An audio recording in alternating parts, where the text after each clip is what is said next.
देख रहे हैं कान्हा न्यूज़। जिंदगी में गिरावट नहीं आनी चाहिए बेटे।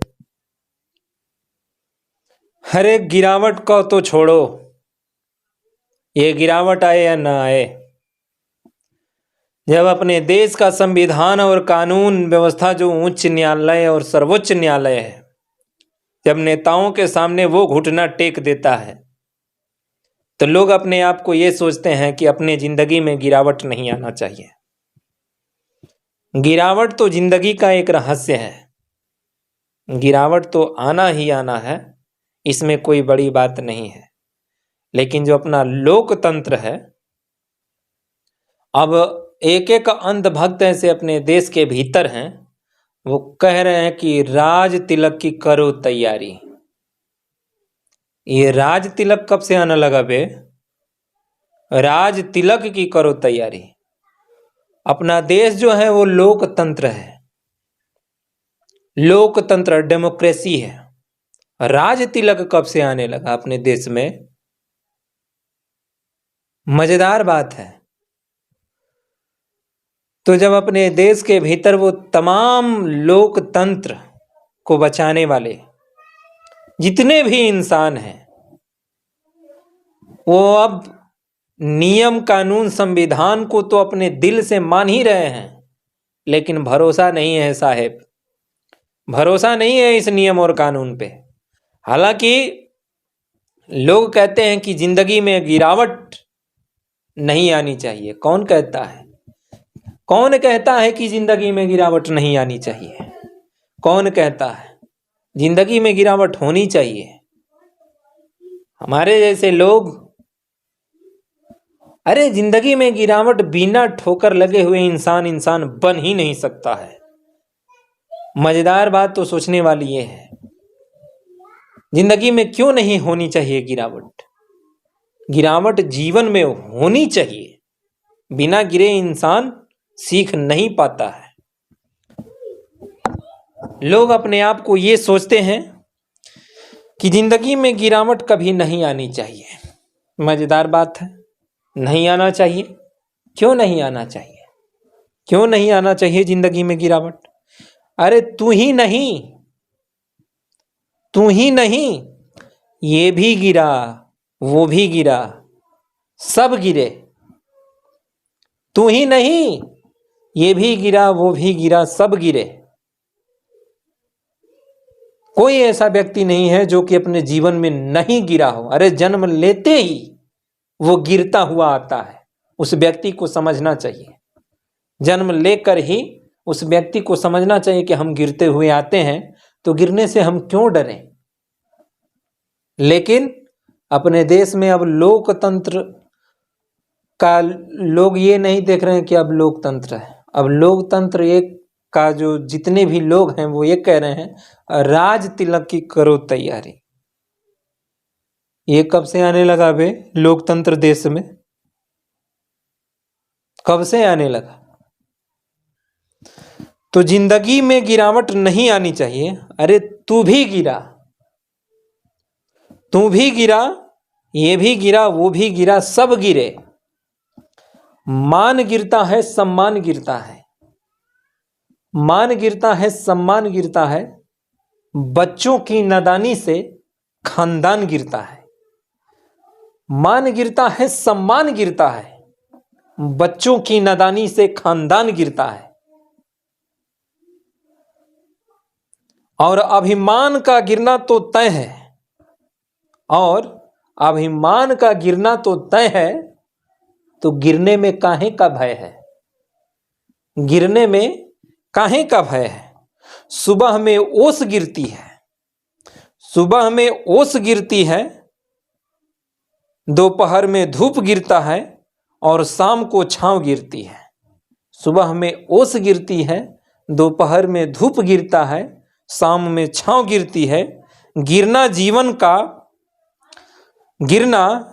का कर्म है, फिर गिरने में काहे को शर्म है? फिर गिरने में काहे को शर्म है? जिंदगी के हर क्षेत्र में गिरावट जारी है। जिंदगी के हर क्षेत्र में गिरावट जारी है। अब तो तेरे उठने की बारी है। जिंदगी में गिरावट जारी है, अब तेरे उठने की बारी है। और वो तो उठ गया था, और वो तो उठ गया था जो फिसल के गिरा। और वो तो उठ गया था जो फिसल के गिरा था, वो ना उठ सका जो नजरों से गिरा था।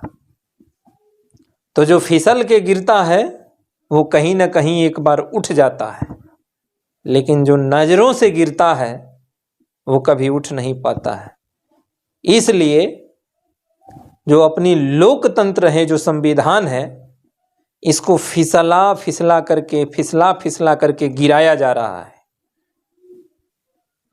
लेकिन जो नजरों से गिरने वाले जो व्यक्ति हैं वो नेता किस्म के आदमी हैं। जिस संविधान ने सब कुछ आजादी दिया, आज उसी संविधान की हत्या हो रही है अपने देश में। अपने देश के भीतर उन तमाम जेल में ऐसे लोग पड़े हुए हैं जिनकी कोई गलती नहीं है। 10 साल बाद जब जमानत होता है तो सोशल मीडिया पे, इलेक्ट्रॉनिक मीडिया पे, प्रिंट मीडिया पे ये डाल दिया जाता है कि ये बंदा सत्यवादी था इसलिए कोर्ट ने इसको माफ कर दिया। अरे कोई जरूरी नहीं है कि कोर्ट में बैठा हुआ जो न्याय दिलाने वाला जो भगवान है वो हकीकत में भगवान की सोच रखता है। वैसे तमाम ऐसे थाने में, तमाम ऐसे बड़े बड़े जेलों में जिनकी कोई गलती नहीं है, 0% है, वो अपने परिवार से दूर हैं, जेल में हैं, फर्जी मुकदमा, फर्जी FIR, फर्जी में फंसाने वाले वो तमाम ऐसे केस हैं अपने देश में जिसके लोग वो शिकार बने हैं। तो कहां का कैसा कानून, अपने देश में किस चीज का कानून? यही दिन मतलब देखने को मिला था कि अगर कोई भी व्यक्ति किसी के ऊपर फर्जी FIR मुकदमा कर दे, फंसा दे झूठ बोल करके, तो उसको डायरेक्ट पुलिस के द्वारा जेल में डाल दिया जाता है। पुलिस का जेब तो भर ही रहा है। ये तमाम सोशल मीडिया पे वीडियो अपलोड है, अपडेट है।